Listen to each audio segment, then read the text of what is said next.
Hello there, you're watching The One Show live on BBC One and iPlayer with Jermaine Genus. And Alex Jones. Well, it's Wednesday, which means Watchdog, and Jeremy Hunt isn't the only one who's been busy with the budget. Isn't that right, Matt? Absolutely, JJ. Yes, if today's budget didn't do it, then we can help you through it. How to avoid the price rises on trains, broadband and stamps that are coming down the tracks. And is your water meter dialing up some big numbers? We find out why some Thames Water customers are facing big bills. Plus, car insurer Marmalade is supposed to be offering sweet deals to young drivers, but its policies have some stuck with a jam jar, that's a car, that they can't use. Very good, thank you, Matt. Also coming up tonight, if you enjoyed Guy Ritchie's smash hit gangster film, The Gentlemen, you're in for a treat because his spin-off TV series of the same name is out tomorrow. Later on, two of its stars, Theo James and Scodelario, will tell us what it was like to team up with Vinnie Jones and Ray Winstone. Entertaining, I assume. And from Liverpool's secret tunnels to a mysterious murder that rocked Glasgow, Susan Calman will be here sharing the historical stories behind our great cities ahead of a brand new show. Also tonight, we have a very emotional film with Mark Knopfler, the legendary guitarist from Dire Straits, who recently joined forces with the likes of Eric Clapton, Bruce Springsteen and Brian May for this new charity single. It's called Going Home, and it brings back memories, Al. Saturday afternoon, 3 o'clock, when I was playing for the Geordies themselves. Used to absolutely love it. And the fans at St James's Park got to enjoy the new version for the very first time this weekend. You'll enjoy that as well, won't you? Indeed. But first, it's over to Matt for Watchdog with a word of warning for anyone looking to get a water meter. Yeah, despite what you might see out the window, the supply of water is getting shorter. That's the message that providers are drip-feeding us as they suggest or even force us to have a meter fitted to watch what we use. But we've been hearing that for some Thames Water customers, installing a meter could be the start of a torturous set of bills, which are nothing like what the company said they would be. Many water companies are currently undertaking compulsory metering programs in areas where water is in short supply, forcing customers onto meters whether they like it or not. Which seems fair enough, doesn't it? Paying for the water you use, until the point where you discover you're paying for the water someone else is using, thanks to the metering system. All right, mate. All right. I'm paying for his water. Water meters should cut waste and save consumers money, but they can also open customers up to the world of billing mistakes. Richard's with Thames Water. He's been on a meter for around 10 years, but in May his annual bill shot up from around £170 to over £1,000 overnight. The company sent someone to check for leaks and discovered a meter mix-up. I'm not being billed for my water, I'm being billed for somebody else's. There's two meters next to each other, and the meter on my bill is different to the meter that's to my house. What? So it wasn't actually your meter? Not my meter at all. Despite Thames Water sending out 3 engineers, the bills for the wrong meter keep coming. The whole billing thing, it just shows disorganisation. It's such a mess. And the letters demanding payment, have they stopped? No, I had one only this month saying that if it's not paid, it affects my credit history. What effect would you say this is having on you, Richard? It causes some sleepless nights, stress. I just don't know what to do. The problem is that you don't get to choose your water provider. You just get what you're given. And so if they're not treating you right, you can't switch. Which is frustrating for Jagdish, whose water is also supplied by Thames Water. He agreed to switch to a meter in December 2022, with his monthly payments dropping from £60 to a direct debit of just £12. But Thames now thinks he's using more than £100 worth of water a month. Their comment was that your usage is very, very high. We're going to send an engineer around to check for any leakages externally. He said there's got to be a leak indoors, you'll have to get a plumber out to check it out. Following that, Jagdish spent £350 on a plumber who found and fixed 2 internal leaks. Jagdish sent the report to Thames Water, but the bills keep rising. So they're still chasing me to check for leakages internally when we've already done. This is starting to look quite expensive, Jagdish. How much can I do? The bill just keeps going up, and it's around £1,600, £1,700. It's stressing me out. I can't sleep. What am I supposed to do? Andy White from the Consumer Council for Water believes that companies need to overhaul the service they offer to meter customers. The most common area of complaint is about metered bills. Is Thames Water the exception to the rule, or does the water industry in general have a problem with billing? There are certainly particular problems with Thames, but actually the whole sector needs to up its game in this area. If water companies want their customers to embrace metering and recognise the benefits of it, then they need to get things right. It's far too often that they're making mistakes on people's accounts. Ofwat says it expects water companies to help customers when they encounter problems and has put companies on notice to improve customer service. So we asked Thames Water about our cases. It says it accepts that it's fallen short and recognises that it needs to do better. It's apologised to both Richard and Jagdish and paused billing on their accounts while it resolves the issues. Once the issues are sorted, it will issue goodwill payments to both customers for the inconvenience. It says it's determined to improve performance and its systems. Thames Water, your customers don't have a choice. They're stuck with you, and they're stuck with a meter because you insist they have to have one now. So your systems have to work. The bills have to be accurate, and if they do have a problem, you need to sort them out pronto. Yes, and Thames Water has since been in touch to say that Richard has now been moved onto the correct water meter and is issuing a goodwill payment for the inconvenience caused. It's now confirmed that Jagdish does have a leak at his property, although it's still not known where. Thames Water says it's up to customers to find and fix any leaks, but it's paused his billing until Jagdish can get it fixed. Water companies are featuring heavily with us at the moment. Whether it's drains that overflow or water debt you owe, you know where the stop tap is. Watchdog at bbc.co.uk, at BBC Watchdog, on El Media Social. That's social media. I don't know what to say. Honestly, It's not funny. just crack on. This is, though. Here's a joke for you, JJ. Come on then, let's have it. Why are young drivers like a slice of toast? I've got don't no know. idea. Because so many are covered with marmalade. Yes, it's an orange breakfast spread, but it's also the specialist car insurer that offers deals for young drivers, which is sweet, but unfortunately has turned out very sticky indeed for some customers we've heard of, in particular those who have signed up for the pay-as-you-go deal. Fine. So how does that work? Do you put 50 pence in the slot and off you go? You are close to the truth than you might imagine. It's a one-off payment for a set amount of miles that you can choose. But if you then go over those miles, you have to top up and pay a bit extra. Which makes sense so far. It does so far, Yeah. and loads of people thought exactly that, went for it, but had a shock. Anya, for instance, needed insurance so she could work a part-time job as a food delivery driver. Hey, sister, go, sister, said No. Marmalade, Oh, dear. who charged us £732 up front and quoted her £56 for every extra 1,000 miles she drove outside of her initial package because her driving score is almost perfect. Well done, Anya. Yes. But when it came to top-up time, Marmalade emailed Anya and told her 1,000 miles would cost, wait for it, £259. Wow. Nearly 5 times as much. That's ridiculous. Yeah. It absolutely is. You wouldn't put up with that, would you? No.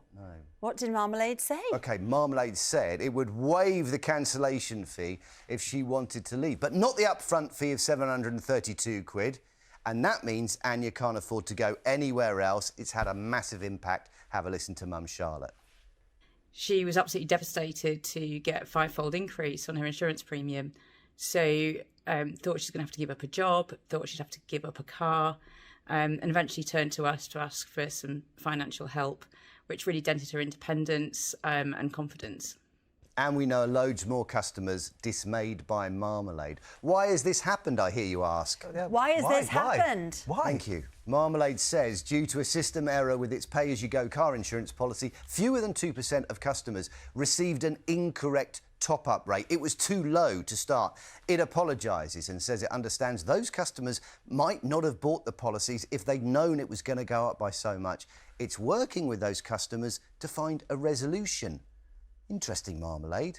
When it happens, let us know what it is, because it's going to have to be something pretty special. They get no whoop Not yet. No whoop yet. No whoop. No. However, today, big day. Yeah, big day, finally. The budget. Going to be talking about lots to mull over with the budget, isn't it? Absolutely. Child benefit, national insurance, property tax, all there in Jeremy Hunt's little red briefcase. But here are 3 ways you can keep prices down in your own personal budget. Number 1, stamps. The price goes up in April. Buy them now. You'll be able to use them after the price hike. Save yourself some money too. Broadband, quite similarly. The mid-contract price rises come in at the end of the month. However, with some providers, if you can renew your contract during March, right now, you won't pay that increase in April. Do it at the same time every year and you'll only pay 1 increase in 2 if you've got a 2-year contract, typically. Finally, train tickets, big hikes this week in England and Wales. If you can, avoid ticket machines. Use an app which automatically calculates things like split save and 2 single reductions. You can save yourself a carriage load. Can I get a choo-choo? Choo-choo! Thank you, guys. Watchdog, your fellow traveller and good companion every week with no disruption and no delay. Thank you, Matt. Gosh, that was a high-pitched choo-choo. I wasn't ready for that. I went choo-choo, you went choo-choo. Yeah, there was a lot there, wasn't there? Fine. Still to come tonight, we will be stepping into the criminal underworld with Theo James and Scodelario, the stars of Guy Ritchie's brand new action series, The Gentlemen. Yes, but before that, we're joined by a comedian who's spent nearly a decade travelling the world, but for her latest adventure, Susan Calman has been finding out about the fascinating history on our doorstep. Our great cities. Millions of us live in them. There's the noise, the bustle, the pollution, the crowds and the hassle. But do we really see them? Behind the day-to-day, there are incredible stories of vision, bravery and creativity. So come with me as we find the amazing stories, scandalous, and people that built our fantastic cities. Follow me. Oh, and Susan Calman joins us now. Hello. Oh, Susan, I tell you what, this is a lovely, lovely programme. Well, thank you very much. You know, you've done lots of travelogues, haven't you, in this country and abroad. But this one has a bit more of a sort of historic feel to it, which is something you're super interested in, aren't you? Absolutely. I love history. It makes me feel slightly like a detective. That's what I like about it. And I've got a very inquisitive mind, sometimes to my detriment, I have to say. So whenever I'm wandering around, wherever I am in the world, I'm always looking and thinking to myself, why is that there? Who built that? What's going on?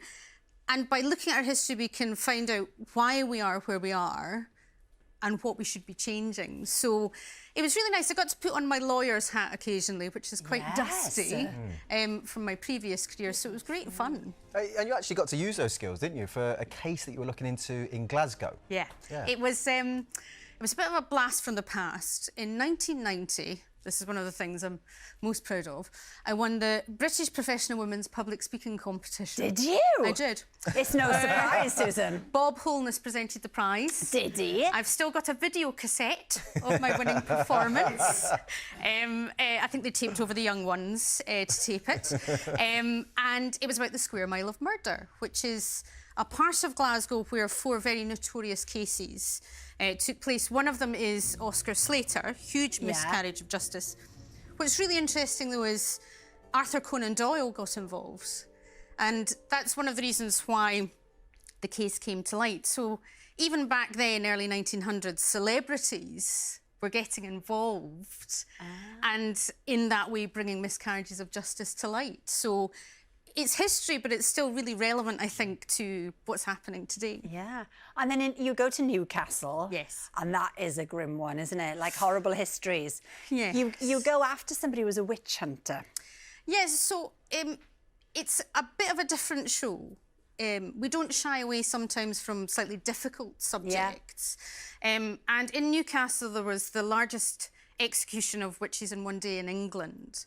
And unfortunately, there was a Scottish con man involved. So a Scottish witch hunter came from Scotland down to basically con people, because he had a little tool called a bodkin, which if he pricked you and you bled, you were human. And if it didn't, you were a witch, but the blade would retract. Oh. So he was paid per witch. Wow. So, again, it's one of those things which I've been in Newcastle many times. I love the place. Didn't know a single thing about it. No, OK. You also had a bit of a bucket list moment as well, didn't you, when you got to visit some mysterious tunnels in Liverpool? Yeah, the Williamsons tunnels. Looks incredible. They look unbelievable. I couldn't quite understand what I was seeing. Because you walk off a suburban street, down into kind of a ruined house, down a little passageway, and this appears in front of you. It's like a cathedral underground. And it's this magical, kind of mystical place. It's a lovely place for a concert, isn't it, or something? I did try and sing, but the crew once again told me to shut up. Fine. They always do that. Fine. So Did they give you the reason behind the tunnels? Or? There are lots of theories about the Williamsons tunnels. Right, yeah. One of them is that he was a big philanthropist, and he was training people. He was trying to give people a trade so that people then could get jobs elsewhere. Brilliant. But like all of these kind of historical mysteries, there are theories and conspiracies, and that's part of the joy of the show. And are they open to the public, those tunnels? Yes, you have to make an appointment. I don't think you can just wander in, but it's volunteers. You can go in there, Jonesy, don't worry about that. Say, I know Susan. Yeah, Alex turns up. Volunteers, though, and so many of these places we went to, staffed by volunteers, maintained by volunteers who are so important in maintaining the history of the country. Brilliant. I love it. It's a lovely watch. Thank you. You can see those tunnels in the first episode of Susan's Great British Cities, which starts Friday, 9 o'clock on Channel 5. Yeah, it looks great. Now, one place Susan visited on her travels was Newcastle, as we spoke about, and BBC reporter Sharina Saga was there on Saturday to find out about an iconic song that means so much to the people of the North East. Yes, now the man behind it is a guitar legend who's recently teamed up with some other big names in music, including Sting and Sam Fender, to record a brand new version, and there's a very special reason why. That ain't working, that's the way you do it. Rock and Roll Hall of Famer Mark Knopfler has sold more than 120 million albums, both with Dire Straits and as a solo artist. Mark's a keen supporter of charities across the UK. Only last month, he raised more than £8.5 million for good causes by auctioning off more than 100 of his most famous guitars. Today, Mark is in his home city of Newcastle to see how the money he raises for Teenage Cancer Trust is supporting young people with cancer. How do you do? I am Warren. Are you in here? Not as an inpatient, I am as an outpatient. The charity has transformed the lives of thousands of teenagers across the UK through the specialist care they give on their hospital wards. What is it about this particular charity that speaks to you? Well, it has from the beginning, which I think 30 years ago or so, Dire Straits paid for the first teenage cancer ward. What sort of stuff are you playing on that thing? Well, I've played some Dire Straits. Nobody's perfect. Being back in Newcastle and to meet everybody on the ward, not just the staff, but the patients as well. It's just the most fantastic thing in the world. I was originally diagnosed with a brain tumour in 2019. Unfortunately, last year it spread to my spine, so I currently just had radiotherapy. It's just immense how much they're able to help through such a bad period of your life. You're still getting treatment in here. Yeah, I'm having chemotherapy now. I was told I'd never walk again or like move my legs again, so it's been a pretty long journey. It feels good proving them wrong, though. Absolutely, it does. To have the support from the key workers, it was just a pick me up and it was a distraction from everything that was going on, and they were a fantastic support. To further fundraise for the Teenage Cancer Trust, Mark is releasing a very special version of his much-loved song, Going Home, featuring over 60 of the greatest rock legends. We got the most incredible response. The first person through the door was Pete Townsend. Then there would be stuff coming in from Bruce Springsteen, from Sam Fender, from Eric Clapton, and then there was Joan Armatrading playing tasty licks on it. Sting came in and did brilliant bass. Is this your little black book of the world's best guitarists? No, it's not like that at all. This thing is bigger. It's much bigger than us. There's one place where the original version of the song is bigger than anywhere else, Newcastle. Adopted as the anthem for the Great North Run and played at every Newcastle United home game.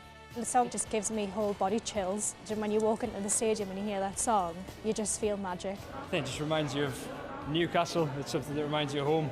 So, Steve, as the longest-serving player in the club, you must have heard this song many times. When that music starts, as a player, it's a call for duty. And we did have one manager who wanted to change it, but fortunately met a lot of resistance. So what do Newcastle fans make of the new version of the song? Amazing. Really? Really good. It nearly made me cry. What we had before, although it was good, it was a little bit like somber, that's more uplifting. Well, they might be the younger generation, but the original one's the one for me all the time. And I actually prefer the new version because I think it's more like rocky. Mark is calling in at the stadium to hear the new track played to over 50,000 fans. It's a fantastic buzz to be at St James's when it's played at the match. That music has had so many roles in so many people's stories. It's fantastic to be part of people's lives like that. Honestly, you know, even hearing it now, I'm ready to play. I'm ready to. That's how I used to feel. Tears in your eyes. I'm just ready to go. Those were the good old days. I mean, I do miss it a little bit. I'm not gonna lie. Well, you can hear the full track for yourself when it's released next Friday. Time now, though, to welcome our next guests, who are the stars of Guy Ritchie's brand new TV series, The Gentlemen, which is a spin-off from the smash hit gangster film of the same name. Yes, it follows a duke who becomes caught up in a life of crime. So think Peaky Blinders and Downton Abbey. And before we speak to Theo James and Kaya Scodelario, let's have a look. I didn't ask for any of this. As the new landlord, you will receive a significant amount of money in return for letting us carry out our activities. I'm going to remove their interest from this estate. No one walks away. And it's down to you to keep him under manners. These are serious people. Although they appear to be house-trained, don't be deceived by the facade. And Theo and Kaya join us now. Welcome to the show.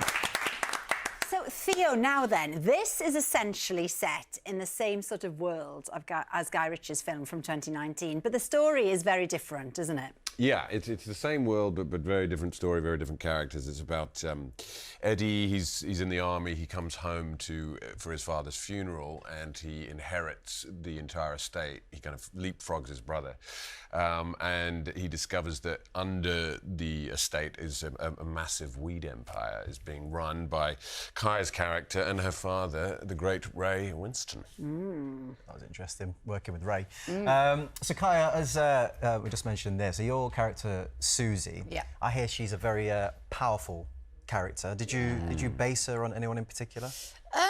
On kind of all the women I know growing up. Yeah. Yeah, she's super powerful. When we meet her, she's already at the top of her game, and I was really excited about that, to play a character who's already the boss, knows what she's doing, highly intelligent, good at what she does, and unapologetic about it. Yeah. And I sort of loosely based her on some of my friends from school had quite dodgy families, lovely families, but the dads were, you know, up to no good. But the mums were the ones that I was always like, oh, you know what's going on, you're in control. Yeah. So she's a little bit of a little bit of flavour of some of those mums. Yeah, the women are always in charge, Yeah. the ultimate. They are. You remember. I mean, 100%. Not saying a word. We mentioned Ray Winston, Vinnie Jones obviously in it as well. You know, and they've got this image, haven't they, as these kind of tough guys. But they've been on this sofa. They are very nice in real life. Theo, what did you make of filming with them? What were they like in between takes? Oh, delicious teddy bears, yeah. Big teddy bears.